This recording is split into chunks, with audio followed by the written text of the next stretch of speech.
Hello everyone and welcome back to Clinical Cousins YouTube channel. Today we're going to go over how to quickly determine if your patient has an intraventricular conduction delay, also known as an IVCD, on their EKG. So this is one of those facts that if you know it, your patient might live, and if you don't, your patient will likely die. So the first thing that we need to know is that IVCDs can either be localized to just a few leads, or they can be global across all the leads. We're talking about 1 through 3, all of our augmented leads. We're talking about all of our precordial leads. That's what we mean by global. So what is an intraventricular conduction delay?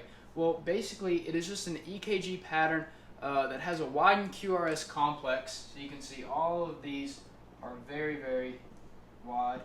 Has a widened QRS complex that is greater than or equal to 0.12 seconds, but it does not meet the criteria to be called an RBBB or LBBB, also known as a right bundle branch block or left bundle branch block. So an example of this would be if you had a wide, mostly positive V1 complex with that characteristic RS R prime pattern, but you also had a wide looking bulbous positive complexes in 1 and V6 with no slurred S waves. So you can see that when we look at V1, it looked like we were going to have a right bundle branch block, but because leads V1 and V6 look like a left bundle branch block, we had no choice but to call this an IVCD, also known as an, it can be called sometimes an unspecified intraventricular conduction delay. So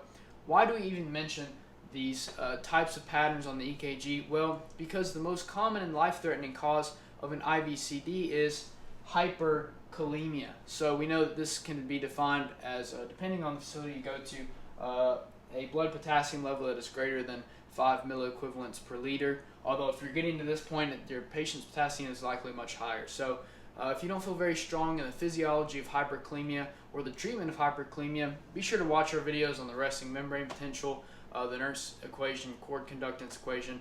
But more importantly, Matt has a great video on the treatment of hyperkalemia, so you can become extremely well versed in the language of high potassium that we're talking about here. Now, if you've watched those videos, you know that basically when we have hyperkalemia, it will pull our normal EKG string into a flat line because our cardiac cells will eventually become paralyzed and non-functional. So it is important when you see an IVCD to think, oh shoot, my patient might have hyperkalemia, so let me check their blood so that they don't die. So as always, thank you for taking the time to learn with us today, and be sure to like and subscribe for more content.